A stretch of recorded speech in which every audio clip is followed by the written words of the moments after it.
independent films with Master P. A lot of those movies did really well. I'm ambitious. I'm a hustler. I have my own lane. That's the thing about comedy. You wake up every day, you don't know if you're funny that day.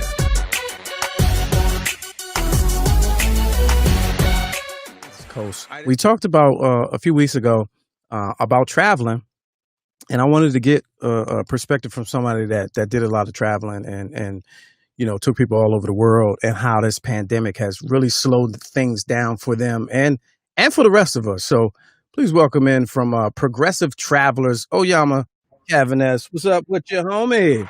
What's up, my dude? What's going on? We back. Lake Show, baby. LA is back on top. Oh, wait a minute. So you're not a Hawks fan? You're not a Hawks fan? Enough said. I will show my Hawks some love. I show my Falcons some love. Do you know how hard that is? Like, that's impossible right now. Impossible.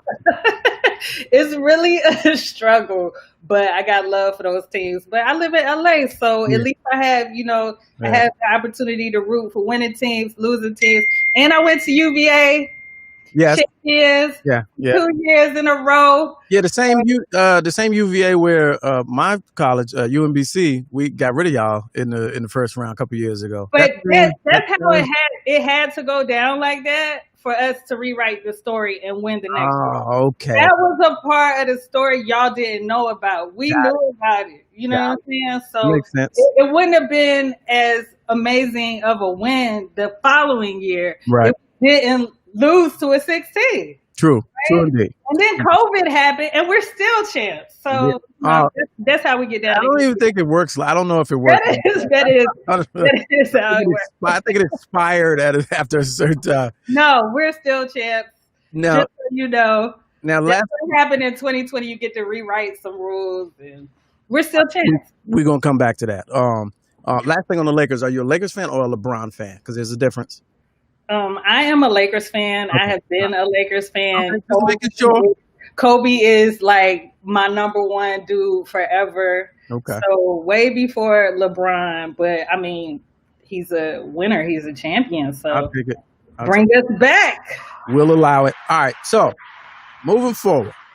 Now you said something very interesting just now. 2020, the way it's been, the rules are we should be allowed to rewrite it. You are somebody that had a worldwide travel group that used to do big trips, big moves. Absolutely. Called Progressive Travelers. Right. Tell us what that was all about pre-COVID. So what I would do on my spare time as a hobby is I would go all around the world. And one time I was going somewhere and my friends called me out and they were like, go somewhere else without us and there's going to be a problem. So, a lot of people talk real big when it comes to travel, but when it's time to pay some money, they're ghosts. So I tested my friends and I planned a trip to Thailand and 13 people came. And so I realized okay, they're for real. They're not playing. So while we were on the trip, they were asking, what's our next trip? What's our next trip? So I decided I was going to start a travel club. And I wanted it to be travel destinations that were really exotic, that people wouldn't go to on their own. So when I plan a trip, like we just came back from Tanzania last year, we went to the Serengeti. That was amazing. We've done Bali. We've done India. We've done South Africa. We've done Ghana. So every year I plan a huge trip. And then I also started a travel company because I get so many referrals. Because when we go on our trips, everyone is posting on social media. I get a lot of referrals. So now I just plan trips for every and anybody. Now, what is Bali? Is that the one where I see, with the little cabanas that are out sitting on the water? Is that? No, that's more like Fiji. Oh, okay. That's not Bali. Bali is more eat, pray, love. It's Indonesia. It's an island in Indonesia. Indonesia is made up of a bunch of islands, but Bali is the one that's most popular. And it's like people go there to meditate, basically. Like when they're trying to find themselves, that's like a really popular destination. I think that's where Russell Simmons is right now during quarantine. He's not there doing yoga in Bali. He's in exile. I don't think he can come back. Yeah. Might be right. You might. Yeah. Now, when you go to these type of places, what types of trip are they? Are they like spiritual retreats? Are they just social? Are they educational? Because I know, like I was watching your Egypt trips, and you had been there on more than one occasion, so you was jive like leading the tour. Yeah, I mean, a lot of these places I've already been to, Mhm. and I go to a lot of places to scout like where I want to send my clients, because you might go somewhere and you have a concept of a place in mind, and then you go there and you're like, this was terrible. Mm. And so I would never, that's my reputation. So I would never want to send someone somewhere that's whack. You know what I mean? So a lot of the places that I go or I send people to, I've already been. There may be a tour. I take a lot of tours to see if they're dope or not. So a lot of times I'll go on a tour to evaluate it, and then I'll say, okay, no, there's no way I could ever sell this to anyone because it's terrible. I just did that, actually. I just came back from Mexico, and I spent 3 days at an all-inclusive resort that was trash. Yeah. So, like, I'm glad that I realized it was trash before I sold it. And then, somebody is paying me good money and I send them somewhere whack. Like, I'm not going to do that. Like, Yeah. my trips are experiences. So when someone goes on one of my trips, they're going to come back. It's going to be the trip of a lifetime. They're going to tell everybody about it. And then I'm going to get more calls. So I make sure my trips are not whack. How are things changed? Like, how is it different? Is this your first trip since the lockdown? Like, how are things different? It was my first international trip. Okay. So I have gone on a couple of domestic trips, and the main reason is because flying.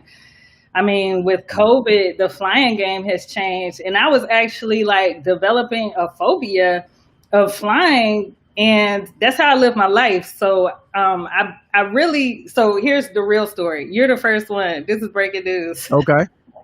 So I called a therapist because I was like, yo, I can't be scared to travel. You know what I'm saying? Like, what the hell? That's what I do. And she basically told me, she was really helpful. She basically told me, so either you're going to have to do it and realize the outcome of doing it, or you're going to have to find something else that fulfills you as much as travel and come to terms with the fact that you won't be traveling. And like, as soon as I hung up the phone, I booked the flight. Like, I was like, oh, hell no. I could have told you that. I feel like that ain't therapy. I could have told you that. That was easy. Either you gonna go or not go. That's just pretty much with the choices you got. Hold on. Huh? I'm on a call, goddammit. Either you gonna go or not go. That was too easy. That was way too easy. She got you. Nah, she didn't get me because literally I was trying to process like travel. Yeah. And Yeah. she was like, you have to do it. Yeah. Like, you can't think about it. You either have to do it or you're not going to do it. So Right. that really, like, literally I hung up the phone with her and I started searching flights because I wasn't, the other option was come to terms with the fact that you won't, and that's not okay. Right. So Right. I booked a flight.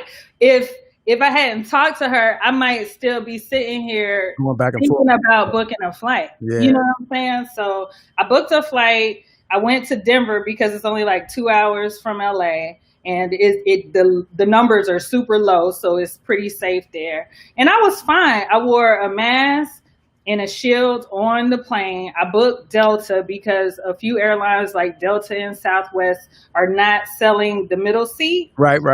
So I feel a little bit more comfortable on those flights. And I was fine. And after I did that, then I was like, okay, it's not an abstract concept anymore. Like, okay, now I can actually fly. Now, for the phobia, the fear, is it a flying or the place where you're going? Like, which one of those do you weigh?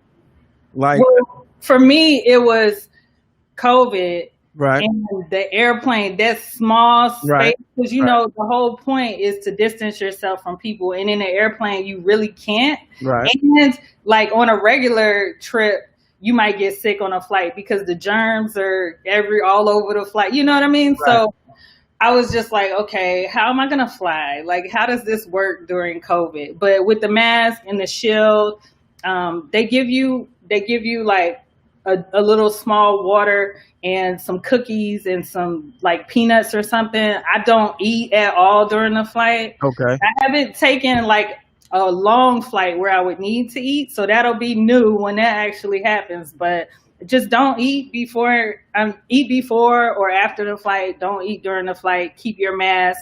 I had my shield, so I felt extra safe. And also one thing that I learned when I was coming back from Mexico is there's ideal travel times. So my flight left from Mexico at 9 a.m. So I was at the airport at 7 a.m. and the airport wasn't packed. But a friend of mine who went with me, she left around noon and the airport was crazy packed. So, that's less safe. So I would say, also choose times that aren't peak times that other people are traveling, so you feel like you have your own personal space in the airport, on the airplane. The flights might be less packed early in the morning, so you might not even I've had a full row to myself. I didn't have to worry about the middle seat. Let's talk a little bit about some of the trips that you have taken over the years. Like what's your favorite place to be? The one you mentioned, Egypt, well, I'm a history fanatic. So for me, it doesn't get any better than Egypt because, first of all, it's the birthplace of everything. You see the first calendar ever. You see, how doctors learned medicine, where the prescription sign actually came from. The hieroglyphics are on the wall in that temple. Like, you just learned so much. It's incredible. And Black people did this. You know what I'm saying? They try to make you think that they're like a mixed race. No, this is when Egypt was Black. There's still Black people in Egypt now. They're in Aswan, and it's 2 million blackity Black people still in Egypt. So it's incredible. And I think every Black person needs to go to Egypt just to know your power. What's your least favorite? Oh, that's hard. I might get hurt for this one, but I didn't love Cartagena. Like, everybody loves Colombia.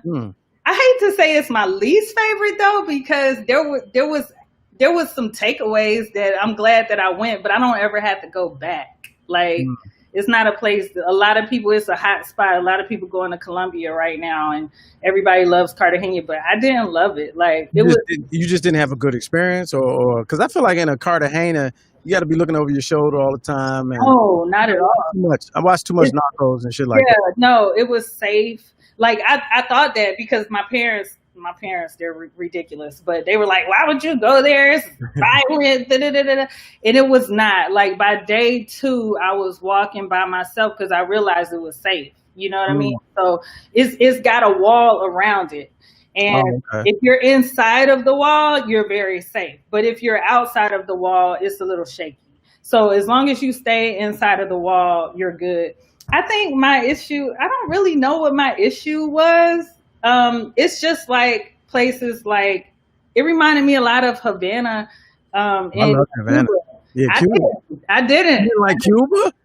That's my favorite. I love it. That's my favorite international destination as an adult that I've ever been to. I felt the safest I've ever felt. Yeah, no, it's safe. To Cuba at 3 a.m. No, it's safe. But let me tell you why. Okay, I'm bougie.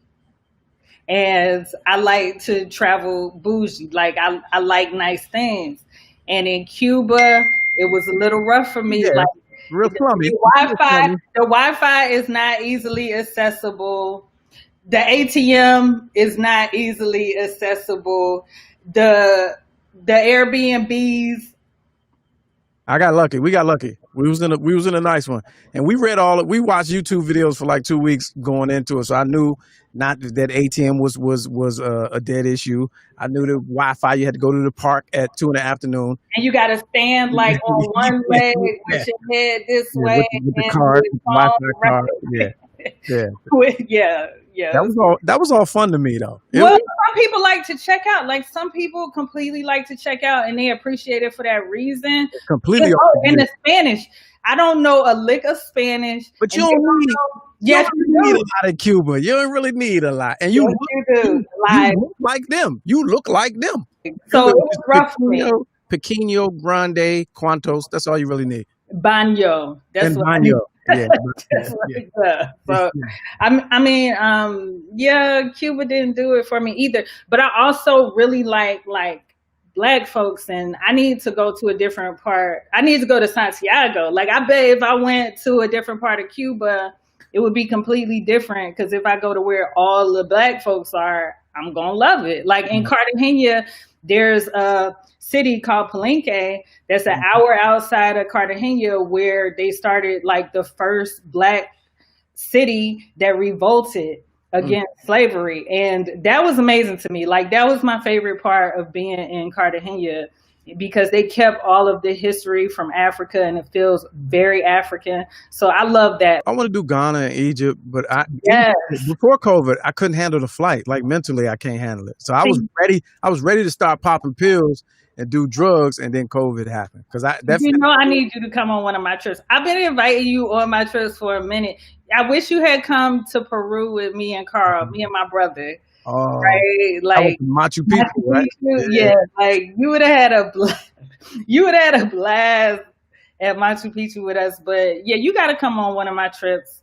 I really hope that Black people will go to Africa. A lot of Black people, they're like enamored with Europe. They want to go to Paris and Italy. I have no desire to see none of it. And Portugal and Berlin, and that's great. Like, all of those places are great. I've been to a lot of those places, and I love a lot of those places. But Africa, for us, it's just, I need more of us to see where we come from and to experience Africa. What do you think about Ghana offering Black Americans dual citizenship? I think number one is super dope, because I mean, their whole marketing around the year to return 400 was brilliant. Because let me tell you, I did one of my trips to Ghana 2 years before that, right? And 7 people went.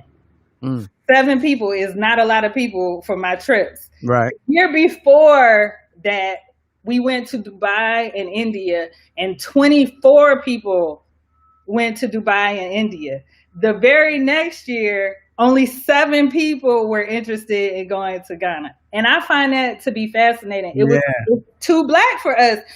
But for some reason, we connected with that 400. Like, it was all marketing. It was all, we're so brainwashed. When celebrities go and they make it cool, then it's cool. And then everybody wanted to go to Ghana.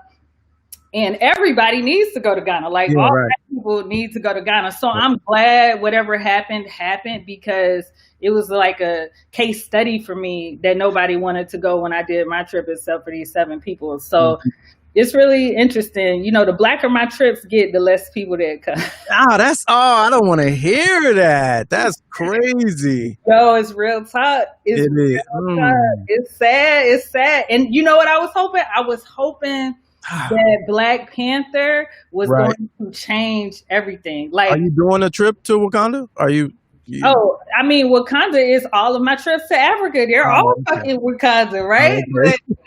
But I was really hoping that I would have like a interest spike in going to Africa during like the Black Panther Wakanda Forever. I didn't know what was going to happen. Didn't happen. There's so many layers to that. There's a much deeper issue, and you use the correct term, brainwash.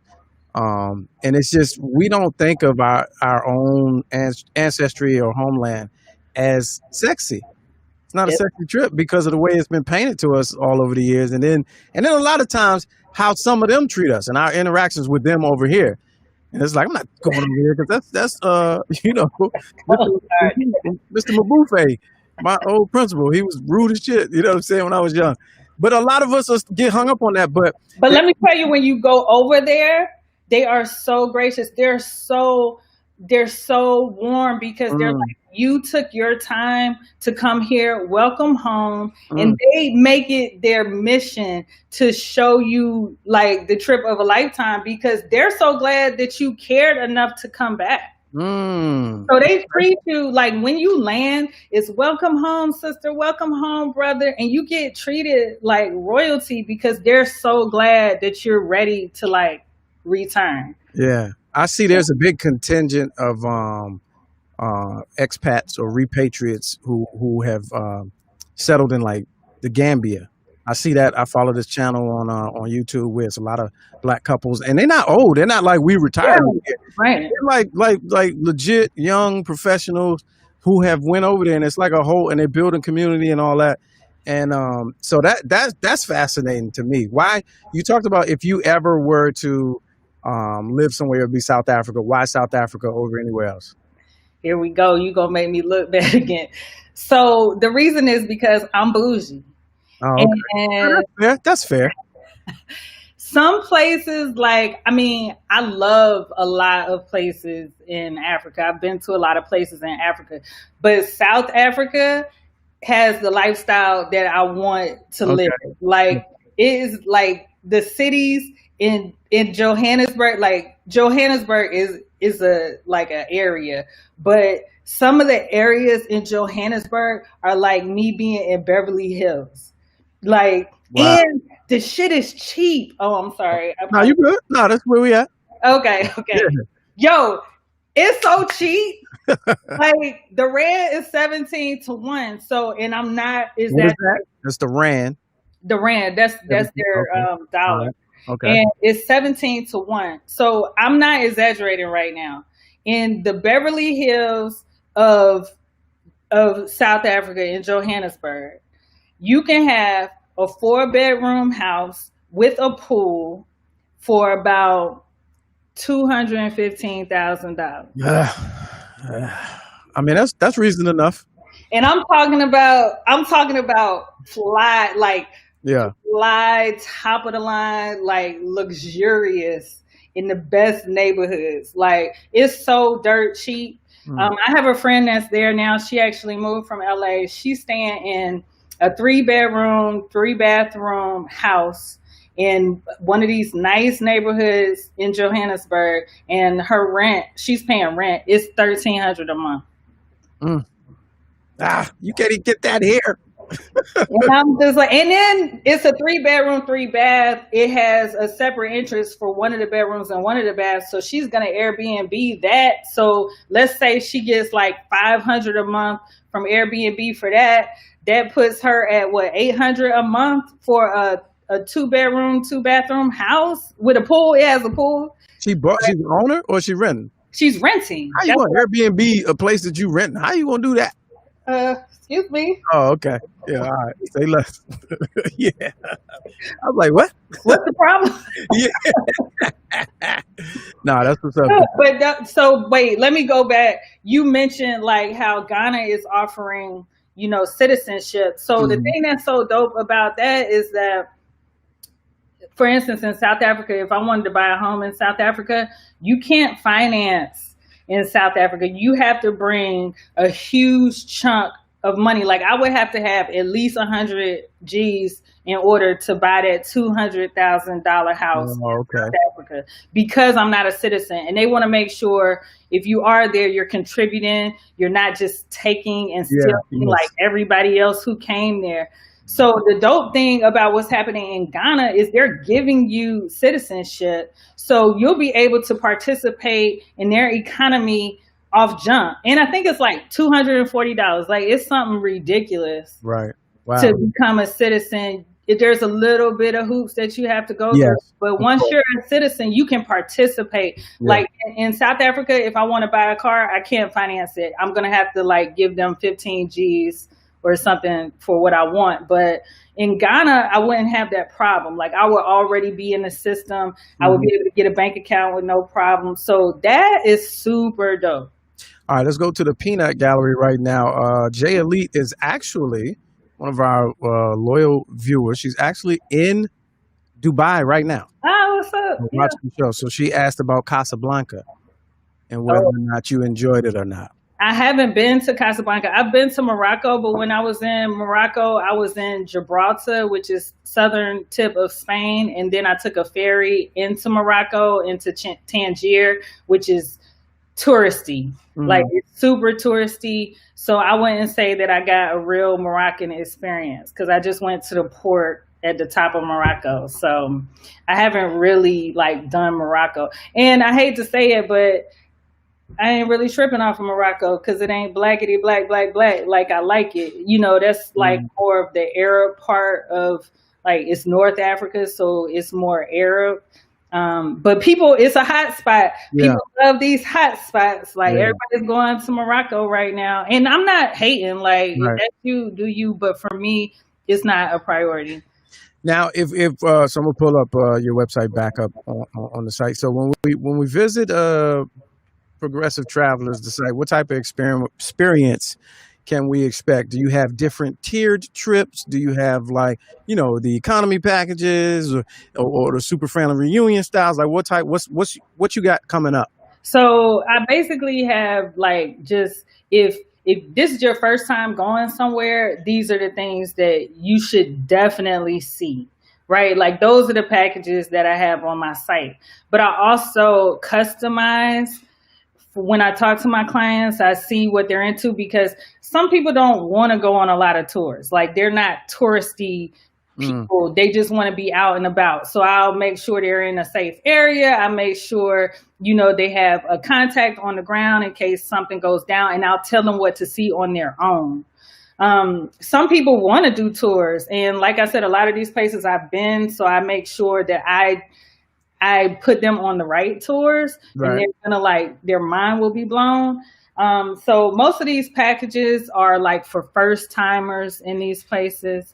And but if you're an experienced traveler, I'll probably break you off with some extra stuff, because I know you can handle it. Like, some people in these exotic destinations, they need to be, their hands need to be held a little bit Yeah. more. You know what I mean? So Yeah, I'll take care of them. especially if you knew. I mean, this is to be honest. The last couple of years, I've seen a lot of big Black travel groups. I'm in Yeah, one on Facebook with like 50,000 people, yeah, exactly.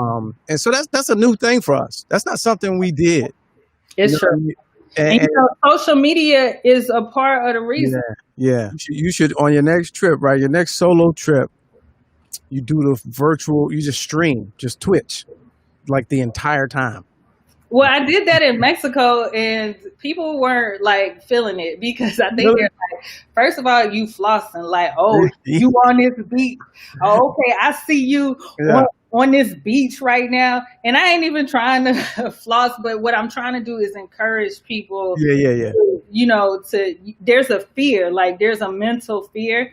I actually, since I did that, I have a couple of clients that are leaving in a couple of days, going to Mexico. I got people hitting me up now because they saw me do it, and Right. they're texting me, and they're like, okay, what do I need to do? How do I do this? So I'm just trying to encourage people Yeah. and to get people to lose the fear. But there's a lot of the, oh, okay, I see how you get there. You know what I mean? It's not even like that. Yeah, you need a different audience. They're not who you want. No Yeah. haters. Yeah, you don't want the haters.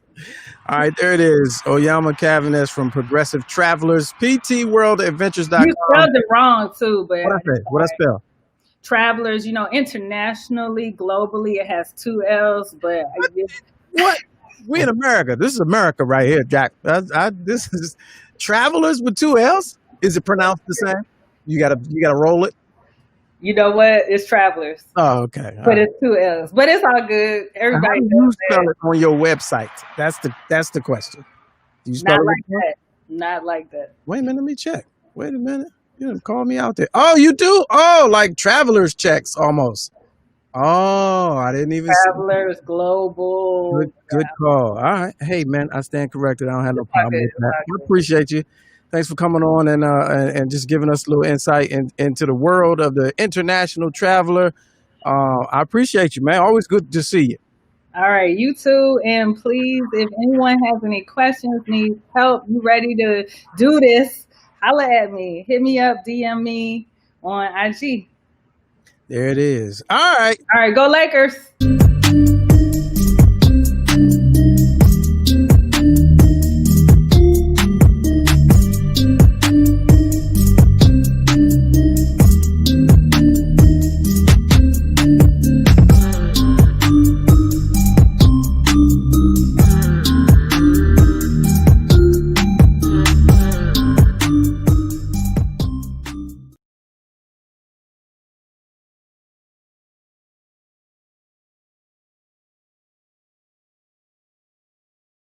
I don't care if it is a closet. You still look